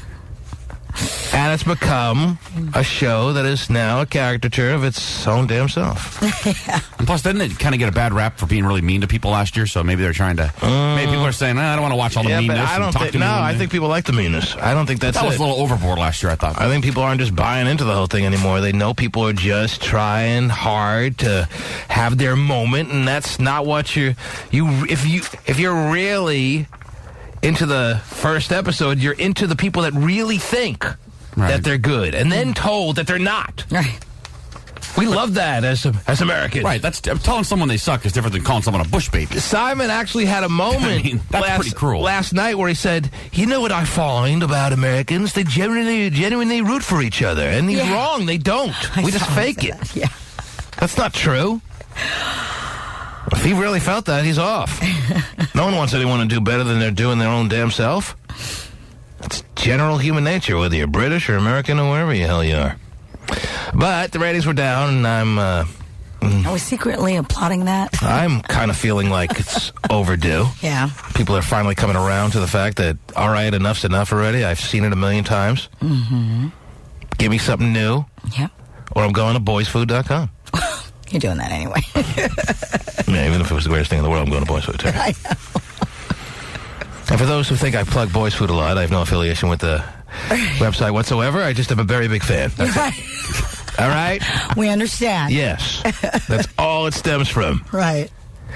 What else is going on? We never really answered the email of the day, if this in fact was the email of the day, Terry, if we truly gave her a understanding as to what her next move should be. Should she break up with the guy who she turned to her right and he was crying there in the middle of the movie Juno? Or I think she should appreciate the fact that he has a sensitive side. And then while we're at it, I got another email of a girl who had a threesome with her boyfriend. She was paying him back because she felt he was owed this threesome. Oh, all right. Because he gave her the threesome she wanted with another woman. Okay. And he wanted a... Wait a minute. No, wait. I guess she was getting paid back. Let me see. Oh, yeah. He was returning the favor. That's right. Oh. She gave him the threesome that he requested, 2 girls and him. And the agreement was that somewhere down the road he would repay her and have a 2-guy on her experience. Wow. But she got more than she bargained for because she was a little bit taken back why she expected all the focus, 100% of the focus to be on her. Right. And she noticed that the guys were kind of getting a little too bi for her. Oh, wow. And she's wondering... So the boyfriend had a little fun with the fellas. Yeah, well, not just... The fella. The fella, yeah. She's wondering if she's being hypocritical because when they had the threesome with the girl, she was doing a lot of sexual things with her, and she didn't see anything out of the ordinary or out of anything that would be considered heterosexually normal based on that. But now she's wondering if she's overstepping how grossed out she was by the thoughts that her boyfriend may be a little too much into the guys. When she doesn't consider herself a girl into girls, and yet she was all over the girl in her threesome. Right.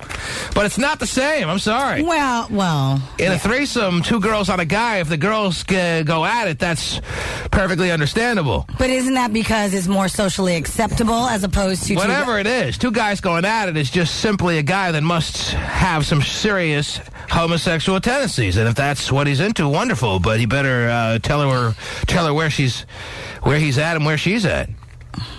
More specifically, where he's at. I think she found out firsthand, and she doesn't really need an explanation. Her gut is now very much telling her, and she's very clear on the fact that he's got some interest that he hasn't expressed in front of her. Right. That only came out in the throes of man-on-man passion.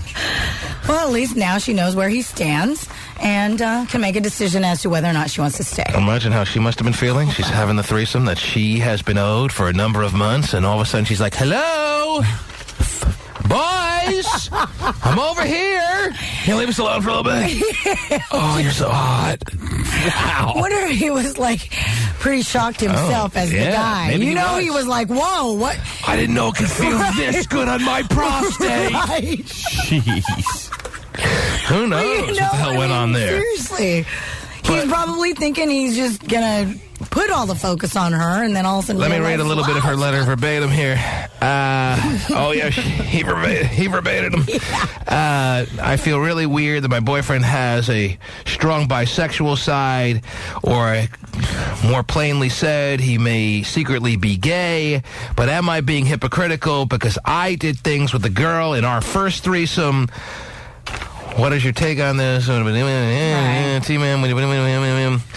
I see it as totally different. I am with you, letter writer, and your instincts on this, that it is not the same, even though it should be the same, perhaps. The rules are not the same. They are not distributed equally. Right. The girl-on-girl moments in a threesome where it's two girls and one guy is a different kind of mindset than guy-on-guy action in a two-guy-on-one-girl threesome. And that's just the way it is. I don't care if that's the way the mores and the taboos of our society have played itself. No. Right. It goes deeper than that, Terry. Deeper. Yeah, you don't know. Mm-hmm. He's wide open for anything. I mean, there's something to that our culture is made it such that some things are acceptable and some things aren't, but it goes deeper than that, Terry. Okay.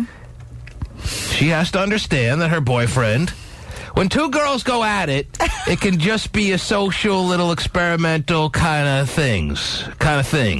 Two guys going at it goes a little deeper than just, I just want to experiment, and this will be the only time I dabble in this world. So you don't think guys like to experiment? I don't think guys experiment for a night. Oh, my gosh, what is this thing? I've never seen one of these. All right, well, we'll see how it goes. I don't know. Man. I'll give it a shot. I don't know. I've sort of thought about it a little bit. That's not surprising. There isn't that experimental need grace period for the night that... It's not about culture, it's just about the way it is. Oh, all right. All right? Okay. Now, again, if this guy's interested in men, he should be... And maybe he just became aware of it. He should be very forthcoming with that now. I didn't know it could be like this. I really liked you, but Don over here just does way too much for me. But what if it's not that? What if it's like... and not AWN? Okay. But what if it is the actual, I like the guy, but I also like the girl. This is, I am truly bi. I can enjoy both. If he's bi, that's something she wasn't aware of. She was taken back by the fact that he was bi. You see all these pornos, one girl taking care of two schlongs in an oral momentary. It's a nice little scene every time I see it. Don't see it, but yeah. And yeah, for me, the guys, even just in that moment, are a little too close for my comfort. Right. I don't need my sword staring at somebody else's guy, and those guys aren't going at it as she's kind of portraying her situation as being. I mean, these guys, according to her letter, were doing more than you see when you watch any porn clip that you can see now on any site out there. Boys Food is my favorite. No affiliation. There's definitely a line that can be crossed, though. Right. That. These guys were like into each other. And there was that, hello? This is not the way I had envisioned. Right. If you guys ever come around to me, I'll be sitting over here eating a sandwich. That's what happened there. Huh. Interesting. Interesting. But that's kind of an interesting little letter. Well, I guess the plus two, the way she put it, you never really thought about her, and most people, like you say, never think it's a hypocritical thing. Look at it as such. It's both. It is a hypocritical thing. But it's also something that she has to acknowledge is a different scenario. It's different when two guys go at it than when two girls go at it. It means a lot more. It's a lot more casual when two girls go at it than when two guys go at it. That's just the way it is. Okay. And it goes deeper, even though I acknowledge that society has something to do with that. You're almost to the... Oh, never mind. Anyway. Wow. I don't want to know what he's almost to. Oh, man. Can't be good. Yeah. Okay. So I'm glad we could at least give her our impression on that. All right.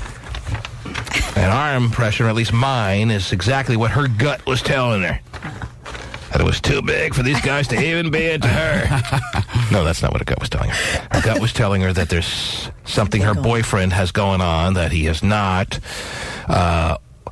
discovered himself until now. Well, he is not audible. He is not vocalized, but he's certainly displayed it in front of her, yes. Right. Not like she needs to sit down at this point. She knows what's going on now. If you and your buddy are partaking with a willing woman, and then he tries to bend you over, that's not really what you had in mind, right? You should probably discuss that before. And she doesn't make clear.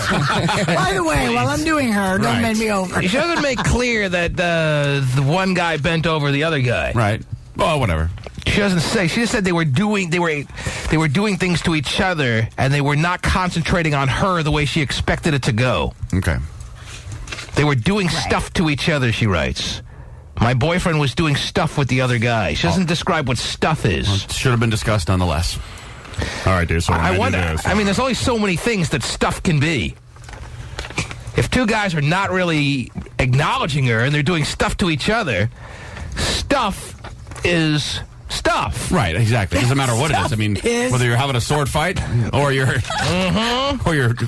full-blown relations. It's not like you're like, oh, it's just that stuff. It's not like it'd be like that. Exactly. It's okay. I thought it was the other stuff. Any stuff is stuff. I agree. Even if he touches you on the cheek on accident.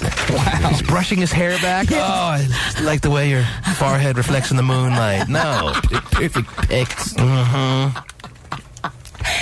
What if the guy just kind of gave him a look and he was like, they were doing stuff to each other. All of a sudden was like, wow, I like that look that he's giving me.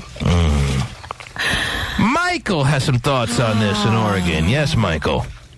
Yeah, T-Man, I think that no matter what, if it's a guy on guy, girl on girl, I think gay is gay. You think gay is gay. So you're disagreeing with my interpretation that two girls going at it is a lot more casual and more of just a social kind of get-together than the significance of two guys going at it in a threesome. Well, I'm not disagreeing with that. I mean, well, you are disagreeing because that's what you said. You said it's the same. There's no difference between two girls going at it in that scenario and two guys going at it. So which? Well, see, that's what I'm saying. Like, I still think that it's hot and attractive to see two girls, but I still think that it's the same thing. It's still just as gay, no matter what. So you want to say gay is gay, right? And I'm saying that I don't know if gay is gay. I think two girls going at it doesn't equal gayness. That's because it's a turn on to you. No, though. It's not a turn on to me. I've never been turned on by lesbian scenes in. I understand it, but I mean, any movie that I've watched, I need a man. Well, let's not have a wow. I like man on woman sex. Right. That's what does it for me. Put that in the Christmas newsletter. So when you get too when I see a movie that clearly describes and when they on the back of the DVD that it's going to be all girls going at it for the whole hour and 10 minutes because that's all the pornos are, I'm throwing that back on the shelf. Not that I've been to any stores lately where I'm putting things on and taking things on and off the shelf. But price check on Anal Island 4? Yeah, that doesn't usually happen. No, I'll try tail gunners. There you go. That's wrong. Yeah, Michael, so I'm not agreeing with you, but I'm not sure you're committed to what your stance is on this yet. I know you love saying gay is gay because that sounds all well and good, but you're kind of still riding the fence here, Michael. Michael? Yeah. I guess. You clearly see a difference between two guys going at it in a threesome like happened to the letter writer and the same girl when she was having a threesome with another girl and her boyfriend, them going at it is not as significant, right or wrong? Yeah, I agree with you on that. Okay. I'm just saying you're easily coerced. Yeah. As far as the gay thing goes and whatever, I still think that it's the same, but like you're right, it is socially more acceptable for two guys. You can't tell me my daddy was wrong. Gay is gay, T-Man. Right. That's basically what he's trying to say. Yes. I ain't gonna waver on that, T-Man. I agree with your point, but gay is gay. There's definitely a line to be crossed. Josh thinks guy on guy is way less casual, and I couldn't be further from the truth. Is that right, or did Pasty write it wrong? Do you want to say guy on guy is way less casual? He's agreeing. Oh, way less casual. Yeah, way less casual. Okay, never mind. He agrees with me. Oh, okay. Yeah. Josh? Yes. I think Josh just fainted. How's it going? Oh, how you doing, Josh? So you agree with me? I just wanted to say that kind of T-Man and Terry, you're both right in a way. Okay. in the letter of the law, a guy on guy is technically the same, but yeah, the social stigma attached with a guy on guy. You see a girl on another girl at a party, they might be drunk, they might just be experimenting, so to speak. You're not going to find two guys just experimenting. Like but I disagree with you on the law. That is the law. Girl on girl is casual, and until proven otherwise, and that's the law. Two girls kissing each other like happens at every party that you go to these days. Two girls just start tonguing each other out of nowhere because they're drunk and they're being all social. That's very casual. That's a typical party moment. Right, but if I'm at a Super Bowl party and they score a touchdown, I grab a guy and make out with him. That's a little weird. Woohoo! Yeah, Brett Favre. Oh, sorry, what did I do there? Aren't you excited too? No? Wait till the extra point goes through those uprights, big boy. Oh, I can't wait. But you love to spank each other in the rear on the butt during sporting events. Well, spanking each other on the rear could be just a playful moment. A playful moment, but two guys tonguing over the Brett Favre 30-yard touchdown pass is a little bit more than a casual social moment. All right? And I'm glad the world has evolved in such a way that women can just start tonguing any other woman at the club and no one even looks twice. There's no double takes. There's no what's going on over there. It's just something that you're used to seeing. I'm glad that that's part of the social scene. But if two guys do the same thing, I'll be heading down the street to the club over there, you know? Now, what if women loved watching two guys do it? Do you think guys would be more open to it? Because that's the only reason women do it, because they know guys love it. What if women loved it? Some women do that, yes. Some women will, in the club, start tonguing another woman because they're trying to get attention. Right. Yes, I agree with that. Right. But not all women. Some women just get drunk and the lesbonic tendencies or curiosities come flying out and they just start tonguing other women. Well, what if they don't women care who's looking or who's not looking, and then I even notice it. What if women loved it? Would you do it? If women loved two guys tonguing? No. Yeah. You don't think it would change the stigma a bit? No, I don't think that's ever really going to happen. I don't think women will ever get to the point where they love watching two guys tongue. Maybe 100 years down the road, who knows what the world will look like then. But it seems like women really love doing it because they know guys get off on it. Pasty's like, freeze me. Oh, no. Dude, that'll be a good day. Finally be who I want to be. No comment. Okay. Sounds like it. He's not doing much to dispel the myth, really. But well, I'm less worried about it. He doesn't like women. You got to figure something out here. Ariana, you're on the air. Me? Ariana? Yes. Is that your name? Hi. Yes. Yeah, we have 6 other Arianas waiting, so I don't want you to be confused. Yes, I'm talking to you. Okay. Yeah. Well, I just had a comment about your threesome discussion, and I was wondering if you'd ever heard of the Kinsey scale. The Kinsey scale? Yeah. Sex, isn't that Kinsey, the sex research, right? Yeah. All right, well, enlighten us. It actually rings a bell, but I don't know what it is. Well, anyway, there's this scale that they've come out with in recent years that has, it's like an X sort of thing, and on one end there's male and one end there's female, and then the perpendicular line goes who you're attracted to, male. Am I going to need a compass anywhere along the way here? I think so. Do I need my protractor? No, okay. You won't. Okay, go ahead. Continue on then. So what it is, it's just like two perpendicular lines, and the theory is that everybody lies somewhere on both of those lines of how much they identify with male, female personality, and how much they're attracted to male or female. I'm back in geometry. Yeah, what? I told ya. So where do we go with this? What are we doing? Anyway, the theory is that everybody... or at least most people, there are very few people on the extreme ends, meaning that every male is attracted in some way to men. So the theory is everyone has some gayness in them? Is that what you're getting at? Pretty much. It's just the level of gayness. Yes. Uh-huh. Yeah. The theory is that very few people are 100% straight. All right. Well, nice to meet you. Because here I am. Honestly, if I had any gayness in me, I would acknowledge it. I'm very in tune with who I am, Terry. Right, and if I had any gayness in me, I would act on it. Yeah, if I had a gay man in me, I'd know. Oh, definitely. Here, Pasty printed me out the Kinsey scale. I think he had it in his shirt pocket. Let's see here. Dad, I'm only a 2. I see. Distinctions. Asexuality, bisexuality, heterosexuality, homosexuality, pansexuality. That's a new one. Pansexuality. Para. Oh, it's when you have sex relations with someone in an Asian country. The Klein grid, the Kinsey scale. Might be the Klein grid. Or the recline grid. Okay, anyway, thanks for enlightening us. We'll do a hard study on this and get back to you There you go. Thank you. Just like college. Yeah. Perfect. You nailed it. It's syllabus. Day one. Here That's right. I'll be doing a lot of this work. Mm-hmm. Take this class, pass, fail. The T-Man Show. Today is Aaliyah's birthday, Terry. Wow. She would have been 29 years of age. Whoa. Which, doing some quick math, she died, I guess, when she was like 21, 22 years old. Because she's been no longer with us now for a good 7 years or so. Yeah, wow. 6, 7 years. Jeez. She died like a week before the whole 9/11 tragedy. I remember that, the 9/11 situation. Mm-hmm. It was like a week before that. Man. And today would have been her birthday. Wow. And it's like that song was just yesterday. Maybe it just feels like that to me. Anyway, which means I'm getting old. Okay, let's see. I have Chris, who didn't make it on this morning, who's had threesome with his buddy multiple times.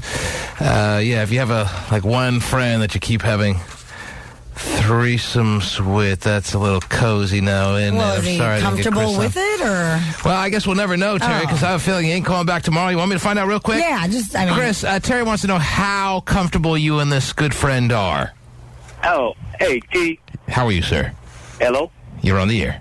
Yeah, okay. Yeah, no, well, it's not about the comfort level. It's just the point about, hey, man, if you're touching with some other guy, that's just straight gay.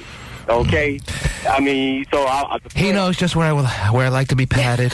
So, but he doesn't have a problem with him and his buddy doing one girl, right? Just how much lube is required. Wow, whoa, okay. No, that's fine. I understand you and her taking down, innocent females who have no idea what's in store for them. I get where you're coming with that, right? Huh? Yeah.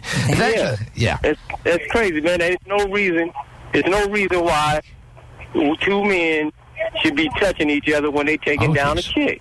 I mean, they should be putting all their energy into the woman. That's the whole point, and that's what caught her off guard. The letter writer that started this whole conversation, the emailer said she understood it to be the way you're talking about, and she was kind of taken aback and then some when she looked up and realized these two guys were so focused on each other that they really didn't seem to have a true interest in her for good points, good stretches of this threesome. Yeah, Real good stretches. Like, hey, I can understand her situation, and I'm like, tell her that they gay. Oh, geez. Oh, boy is gay. There you go. Chris makes it clear through his massive amounts of research and time and effort that he's put into these type of structures that should never happen. Although, who knows if him and that buddy keep on. I mean, what are they doing? This one day, he just may catch him in the right light. Now, what about a high five? Is that gay? Yeah, you high-fiving each other going, are you having a conversation? What about a high fist? Is that gay? I mean, how about a high one eye? What about that? How's that? Oh. Anyway, so, you have a final story you want to leave us with, Terry? Sure. What? I'll give you one. What do you got? I have a nice little story here about a mother and her two children who were able to survive a fire thanks to their neighbor and his trampoline. Oh, I got a trampoline, Terry. Do you? Oh, yes. A big one? Full-size one in the backyard there, yes. I'm on it all the time. Oh, fun. Do all kinds of moves. Do you? Well, there's only so many moves you can do on a trampoline. Flip here, flip there? Well, I can't do a complete flip. Oh. But I can, go from jumping to a seated position. Oh. Wow. Cool. Yes. All right. You can fall on your butt? Yeah, it's pretty much what I've been able to master. Thank you so much. I understand that you are blown away with amazement. Pick up on that from across the room here. Wow. That's good. Well, it's not really for my entertainment. It's kind of because I have a 3-year-old boy that likes when I hold him and jump as high as possible, Terry, because I have a real, what do they call it in the combines? Your vertical leap? My vertical leap is, especially with the trampoline's help, my vertical leap is very impressive. Yeah. If I could bring one of those to the combines, I'd probably get it. You might be drafted in the 7th round. You never know. That'd be great. Let's do it. So thanks to the trampoline, he like dragged his trampoline over and saved these people, or what? Well, he actually he had the woman throw the children to him. He caught the kids, but he couldn't catch her. Right. So yes, he dragged his trampoline. Well, jump out here. Forget the trampoline. Be willing to break your leg as opposed to dealing with third-degree burns there, honey. She survived. Everybody's happy. We're all alive. She wouldn't have jumped? She would have burned to a crisp if she had to jump without a trampoline there? Big, dumb woman.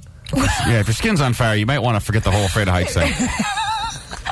Her skin wasn't on fire or anything like that. Speaking of 911, Terry, speaking of 9/11, these people want to jump out of 90-story towers to get themselves out of a situation where they were a little too uncomfortably hot. I understand that. Just shows that if the fire was really coming her way, she wouldn't have needed a trampoline. You shatter your leg to get away from fire. I understand that. All right. Because the neighbor was there. He was helping her already. Oh, what a hero. He is a hero. And then a trampoline comes along. Very nice. Very happy story. I'm glad to get in this show with a happy story, Terry. Right. Oh, but she fell through the trampoline and died. The T-Man Show.